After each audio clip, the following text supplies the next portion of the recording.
Hey everybody, this is Kevin. I wanted to take a second to thank everyone who has listened, subscribed, and shared our podcast. Now, sit back, relax, and enjoy our second half of the conversation with Ambreia.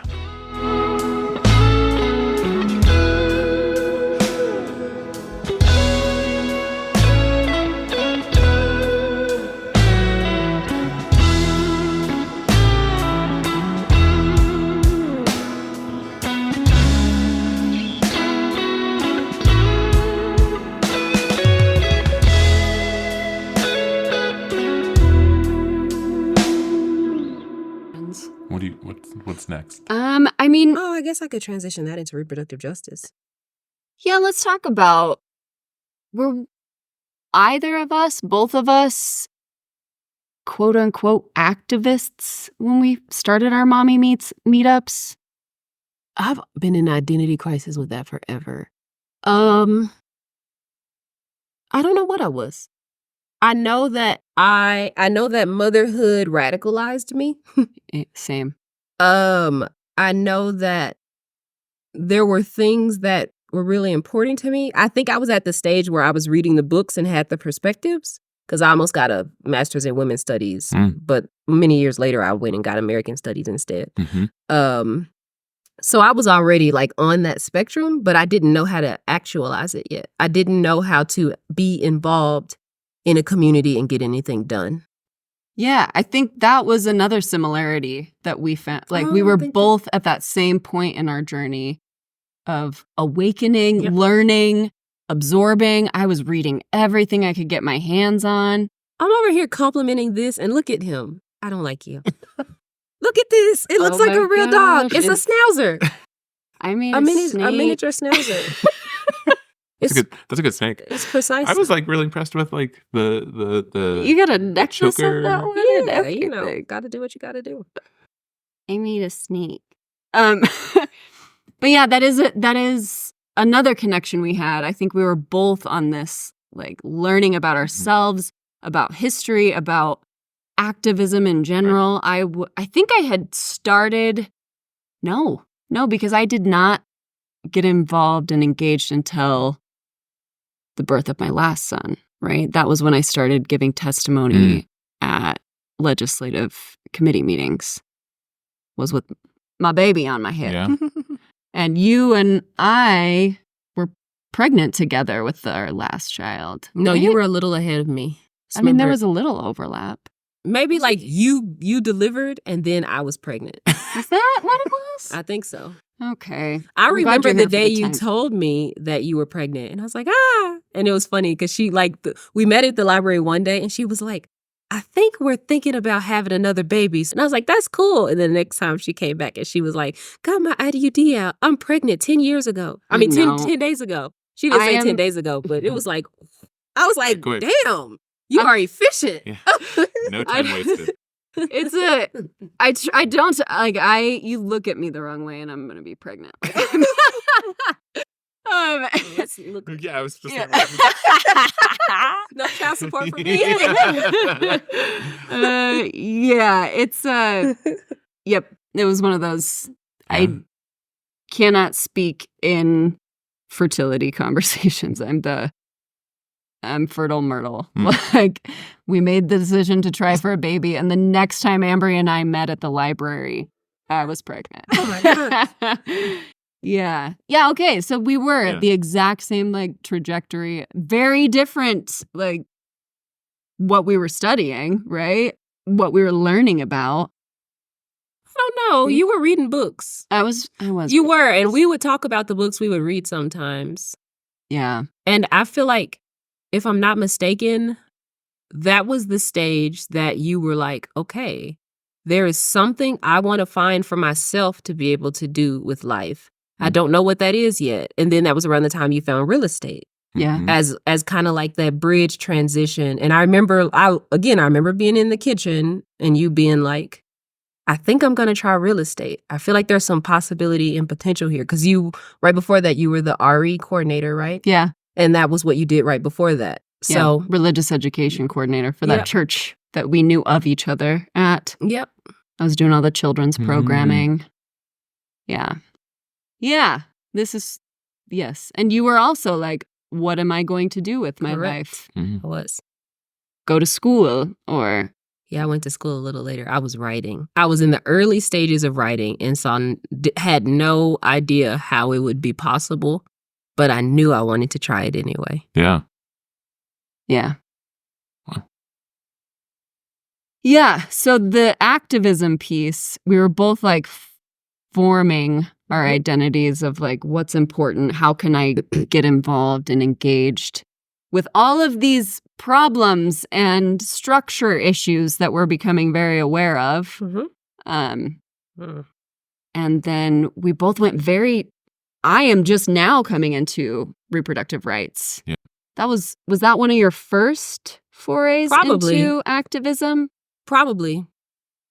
It wasn't where I was passionate about like all things reproduction, especially abortion, but I hadn't personalized it yet. Mhm. It was like, I care about these things, but you won't know why I care about it. You were still processing at that time, right? Correct. Yeah. I was still processing things at that time. I'm trying to see.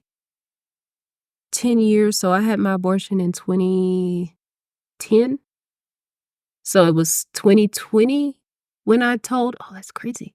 So that means it was 10 years later. And the way that I did it is I had been writing for a while by then. And there's a publication. I don't know if it's still here, called Rewire. And a lot of theirs is kind of like reproductive support and advocacy from a lawyer's perspective. Yeah. Oh, yay. Yeah. And They have a podcast. oh, and I sent a pitch, and it was like, I'm ready to tell my abortion story. And the name of it that ended up being printed is My Abortion Did Not Shame Martin Luther King's Dream or something like that. I have not read this one. Really? No. I need to send it to you. But and it was good. It was good because I don't remember what I was doing. This was before I went to my master's program. I know what it was. I just remembered.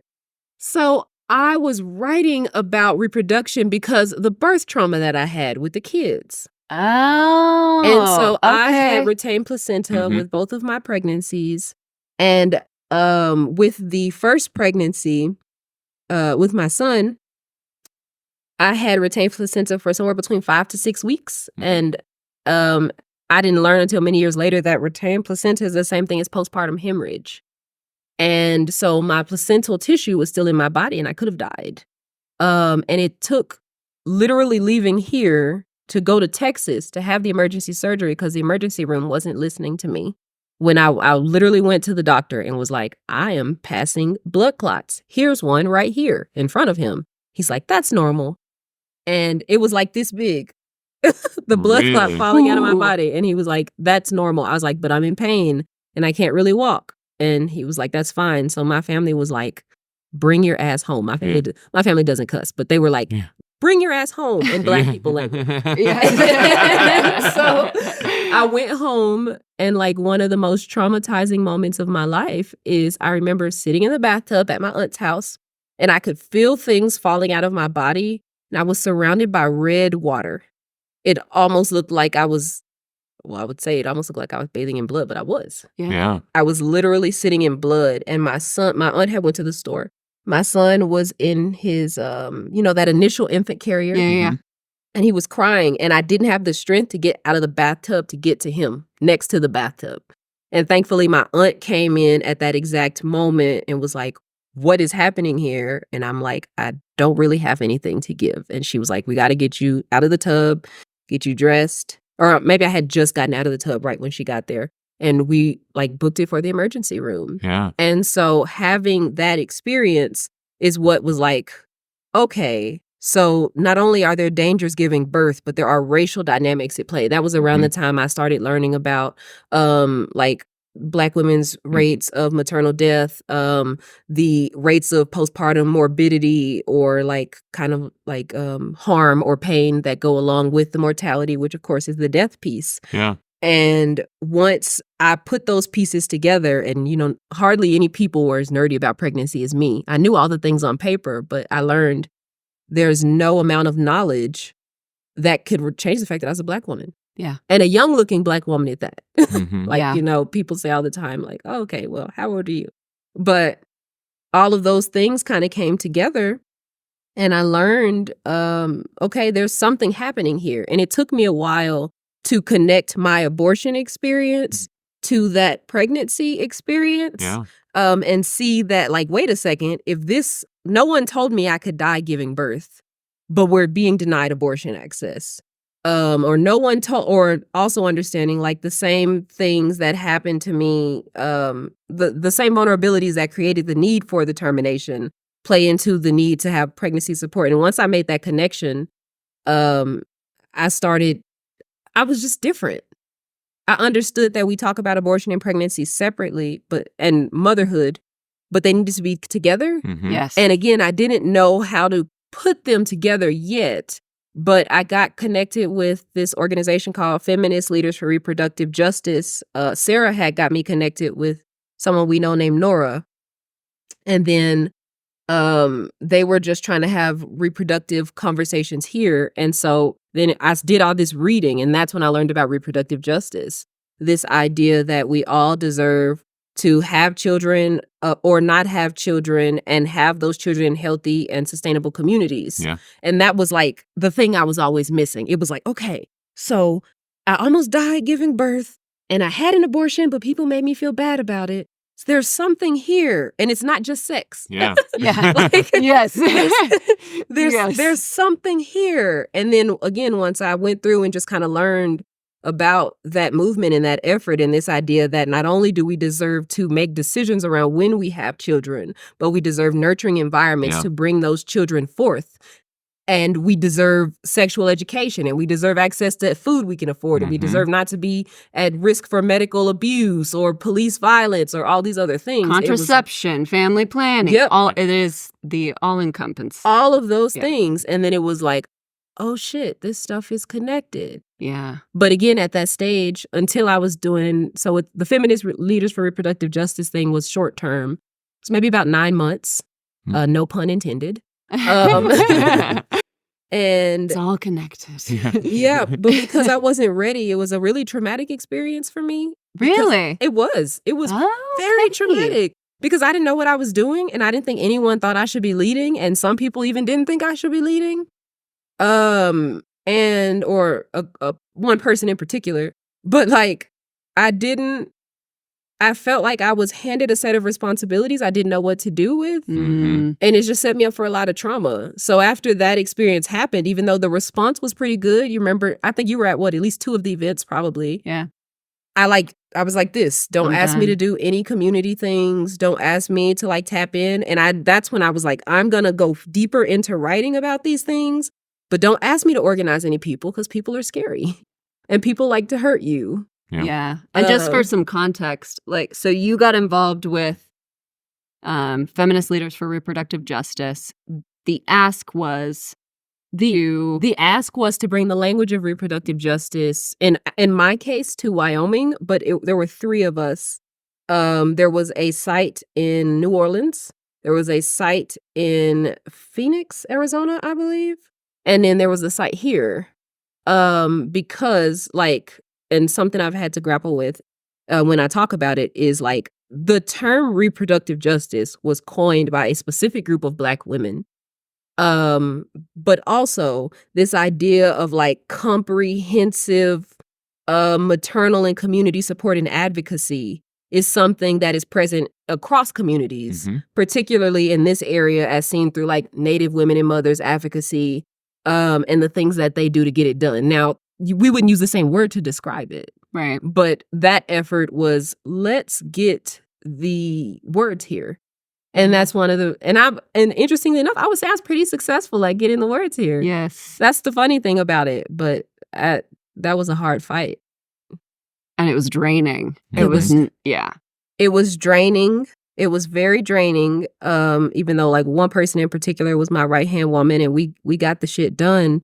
But again, it was very clear at that moment that nobody was ready to talk about abortion at that time. Oh, yeah. Nobody was ready. And there was one event in particular that we wanted to have. It was a criminal justice forum that my friend and I did with NAACP as one of the co-sponsors, because at the time I was really involved with that. And we were going to have it at a church. And the church was like, wait a second, y'all have the name Feminist Leaders for Reproductive Justice. We don't know if we're comfortable with y'all's name on this event, if it's going to be hosted in our space. And again, it just was like, okay, so same old stuff. Yeah. Same old stuff. Yeah. And again, trauma, I've blocked it out. I can't remember. I'm pretty sure we didn't use the name Feminist Leaders for Reproductive Justice on the information just to appease them. But we couldn't even have those words in a sequence. And there's nothing especially threatening about Feminist Leaders for Reproductive Justice. Didn't even say the A word. Nope. We did not. But their curiosity around like, wait a second, you're saying reproductive. Because if you're describing it, they're concerned you're deconstructing it. Yeah. And if you're deconstructing it, it's already a problem. Yeah. So that's where I started on the ground. And then I stopped. And then I re-entered less around the abortion conversation. Aside from writing, my writing really grew in connecting those threads whenever possible. And then my focus kind of shifted from knowing how my pregnancy experiences, all three of them, were kind of like portals to deeper understanding, like both for myself and for the larger world. And so kind of like this idea of my free Black motherhood stuff is like how, like, we're having all these conversations around like resources and fitness, not fitness, exercise, fitness of mothers and all of these other kind of things. But also through my master's program and through the work for Feminist Leaders for Reproductive Justice, I learned about how even narratives around motherhood are broken and how there's been this image that Black mothers are unfit historically, and that Black women are the ones who get the most abortions because we're the most irresponsible, and Black women are the most promiscuous, and how all of these narratives, again, that were here for us as individuals show up in motherhood. They show up in abortion. They show up in these other places. And so in the last few years, I've just been like, how do we define our experiences as Black mothers for ourselves? And then as I was trying to mind my Black-owned business, white women were like, you know, that's useful for us too. And I was like, damn, you right. It's like, you're right. It is useful for you too. And that's where I love your tagline, Black Mothers and Others. Oh, yes. That is where Black Mothers. So Black Mothers and Others is like, it's for, you're laughing at me being silly. It's Black Mothers and Others because it's Black mothers and white mothers and Native American mothers and like all these groups. But it's also Black mothers and grandmothers, Black mothers and men. Black mothers and like community folks who just care. Like, an other can be anyone who you want. But I've always tried to be clear in my message that there's a specific lived experience of being a Black mother and a specific legacy. And the short version of that really quickly is while I was working on my master's, I learned about this English legal principle called partis sequitur ventrum, which translates to the status of the child follows the mother. And so that very strongly informed how I approached motherhood, because that was the law that or the English legal principle where they basically said, okay, white women birth free children because they're free. Black women overwhelmingly are enslaved. Yeah. So what are you birthing? More chattel, more animals, more goods, more property, you know? And so like having that reflection of being like, okay, so we have this, in this current moment, we're both mothers, right? Yep. But your children in that context were destined for freedom. Yep. Mine were destined for bondage. Yeah. But also we're both property. Yes, as women. As women. And so like being able to navigate like, okay, how do I hold space for your experience, but also do so without downplaying and invalidating like how it is a uniquely Black American, well, not just Black American, it's across the world, but it is a specifically African diasporic experience to have the vast majority of your people being seen as enslaved. Yeah. And also knowing that if I want my children to experience that freedom, I have to learn how to model and exercise it themselves because they're going to follow me. Yeah. If they follow my bondage, they follow my freedom. Yeah. And for me, that freedom involved abortion. Yes. I've gotten chills Yeah. so many times through this whole conversation. Yeah, it's going to be like 10 hours long because I can't shut up, though. No, but it's No, good. we It's so don't. good that I don't know that there's much that could be edited out, but like it's so Just much to all of our process and to stuff. think about, right? We're Like, just going to have a soliloquy.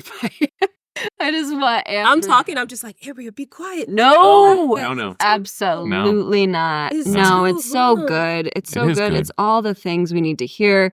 And it's you said it earlier. It's listen and learn, right? Yeah. Like I think that's the most important thing out of this whole conversations we're having, right? Is listening and learning. Yeah. And I'm learning, right? Yeah. Every time we do. Yeah. I should have prepped you. This is good. You're gonna need like a glass of wine and a nice long bubble bath just to process. Like baths. Ambreia's one of the wisest, smartest people I know, and this is I'm observing that. Yeah. You're welcome, Kevin. You were probably surprised because I was playing with Play-Doh. I was actually sitting here and I was like, I wonder if I should tell him that I'm really like silly, but I'm actually really deep. I'm glad you didn't. Yeah, it's just like, no, I might ask you how to spell fish because I'm a bad speller, but then I'll give you the phonetic history of all the words when you're done. So we all Yeah. contain multitudes. oh man, look, this has a butthole. It does.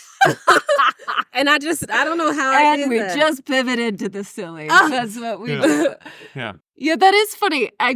Yes, we'll have to talk, like, Cut process. the butthole out. Because we had to, like, get Ambreia sensory toys to do this podcast, which we haven't done for our 3 episodes. Yeah.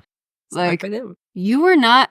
What were you expecting from this conversation, Kevin? I come into these with zero expectation, right? Like I don't know. These conversations are just they're good for me as well. Can I tell you a silly reference Yeah. Yes. that you're going to want to cut out? We don't want to cut out any so of this. one of my favorite TV shows, you know this about me, is American Dad. Yeah. Have you ever watched American Dad? It's been years. It's a hot ass mess. She I haven't knows watched the recent. every word to every. I wouldn't go that. I don't know. I know a lot of jokes from it though. And there's this one episode where Stan, he dies and he goes to purgatory and they're trying to see if he's going to go to heaven or hell. And he gets sentenced to go to hell, but he doesn't want to accept it. So he hijacks an angel and like goes and holds a gun to God's head. Yes. Okay. He's like, I want another chance. But before that happens, it's a mess. Jesus is having his birthday party. And so he's like, yeah. He's eating he's drinking a martini with an olive on a toothpick. Yeah. And he's like, yeah. Those people, they just didn't know what they were doing. They know now. They know now. And that's what I was thinking about when you were like, you have no expectation. You know now. Yeah. That was one of the things that that's one of the things that always makes me laugh because first off, I'm a bunch of oxymorons. It's just interesting. But I'm very yeah, rights, equity, love. Here's some offensive shit wrapped in there because my favorite show is American Dad. And I used to really struggle to hold those two things, but I'm like, no, that's human. Yes. It's human. It's like, I'm going to talk to you about all of the things that are wrong and how you should have framed your language right. And then I'm going to laugh at this very awful joke. I'm just having a bunch of them flow through my head. I'm not going to do it. I'm not going to do it. Yeah, you say that, and we talked about this at your event yesterday, that I can relate to that in the fact that I'm this feminist and women, we're under all this oppression and all of my activism is focused on that. And the pressure I put upon myself to still be the mom that I am fighting against. Nobody should have to do this. Mm-hmm. I hold society to that standard. I'm trying to work towards that standard. And I absolutely do not apply it to myself because my house will be clean. I will have my meal plan and dinner on the table at 6. And it's wild, right? Yeah. It is so opposite of everything that I'm fighting for and talking about every single day as I'm chopping onions for the stew that I'm making. And to meet that expectation you've set for yourself. Yeah. Yeah, but I feel like there's a lot to reflect on in that, because it's like there are two ways you can approach it, right? There's the way you can say, oh, well, that's internalized depression and blah, blah, blah. Like, you can go that way if you want to. We've heard it. I'm not interested in it. We've heard it. But the other way you can go is that even in our conversations of disadvantage and oppression, we have oversimplified life's experiences. Yeah. And what if what brings you comfort in the chaos of work is knowing that you've controlled your home environment? What if that's the one thing in the whole home, in the whole world that makes you feel peace?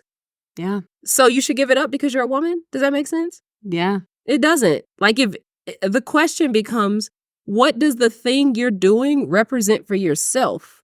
Not what are other people telling you it should represent? Because I think again, using abortion as an example, I have been socialized to believe that my abortion represents irresponsibility, represents stupidity, represents just all of these negative ethics, all of these bad things, right? But what if I decide to say that my abortion was a life moment and I was a teen and I wasn't irresponsible?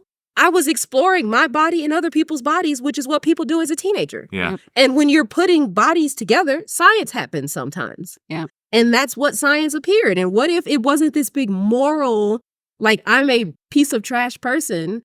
It was an incident that happened that actually made me more human and aware of the experiences people have and put me closer to the human experience. I get to choose that, though. But at first, I didn't know I got to choose it. I thought I had to accept what other people told me it meant to be someone who had an abortion. Yeah. And I decided recently, in the last couple of years, that I get to decide that for myself. I love you. She has that effect on people. Wow. Right? Wow. Yeah. What a gift. Yeah. Thank you. I get to choose that. You do. Yeah. You get to choose. And I think, groups and shared knowledge and information and all of those things are so wonderful. Yeah. Community is wonderful. It is. But if your community robs you of a sense of personal identity, it's not wonderful anymore. Because at the end of the day, when we die, we don't all die. Well, I don't know. The way this world is going, we might all die together. But let me say that, unless, barring a nuclear explosion, Yellowstone pop in the top, something like that. This region may all go together. Yeah. Yes.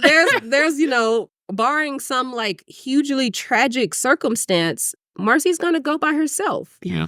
And whatever the higher power is or isn't, you're going to have that transition. And there's going to probably be that moment. I've never died. I don't know. Well, my grandparents like to say I've been here before, so maybe. As far as I know, I have no recollection of dying. Yeah. But when you get there, when I get there, they're not going to say, were you happy with how Ambreia said you should live your life? As nobody's going to ask you that. Yeah. You're not going to get to go back and say, oh, well, Ambreia said blah, blah, blah. It's going to be, how did you feel? How did you feel? Yeah. How did I feel? And outside of that, I don't know if, for me, if you get to that spot and it's through reflection and not compulsory, you good. Yeah. Yeah. We good. My one last thought is just kind of the other thing I like about studying reproductive justice and abortion and all of those other things is that we're always open to narratives that stuff is now going to shit or stuff is new or now is an unprecedented amount of harm and trauma. And I am comforted and also saddened. Again, things are complex. You can hold multiple things at once by knowing that abortion has been here forever and that abortion specifically for Black Americans, those descended of enslaved people, has always been a tool of agency.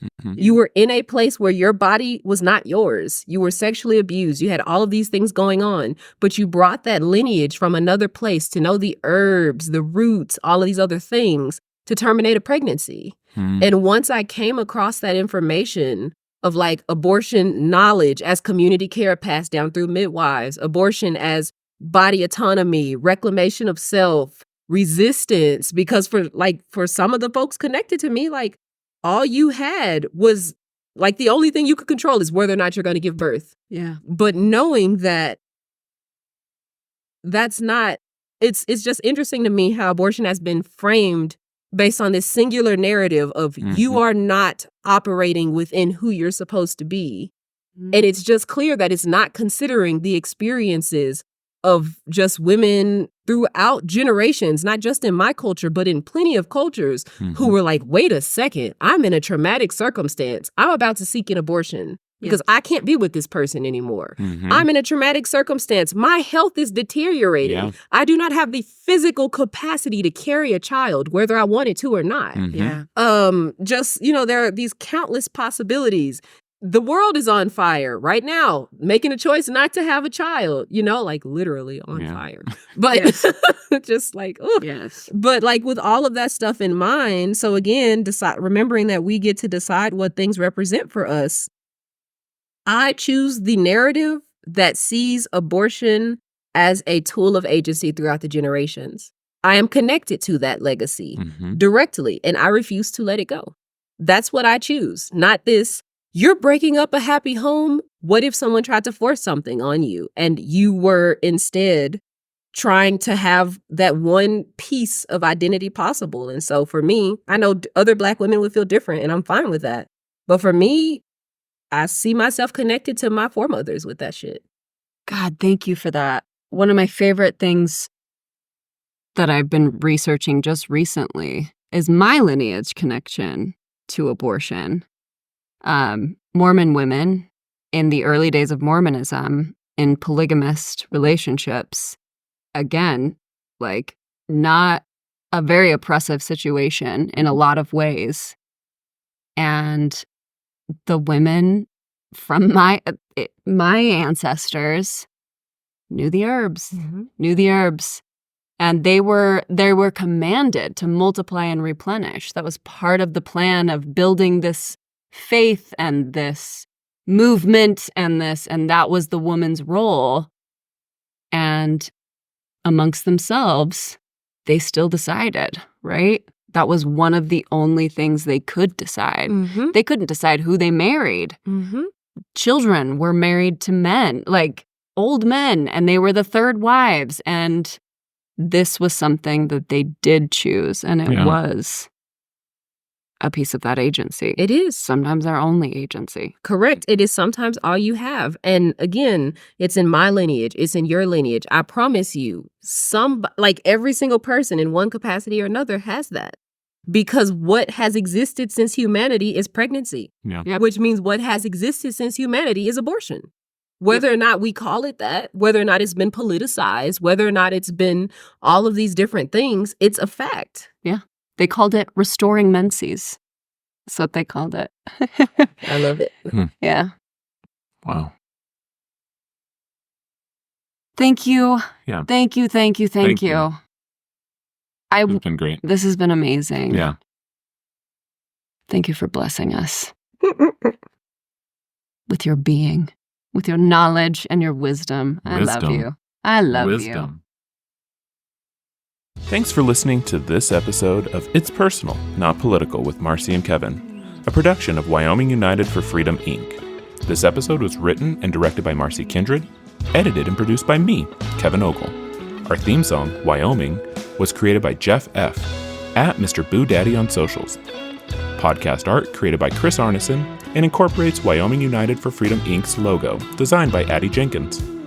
Until next time, stay united and remember, pregnancy is personal, not political. Let's keep sharing our stories and change the narrative.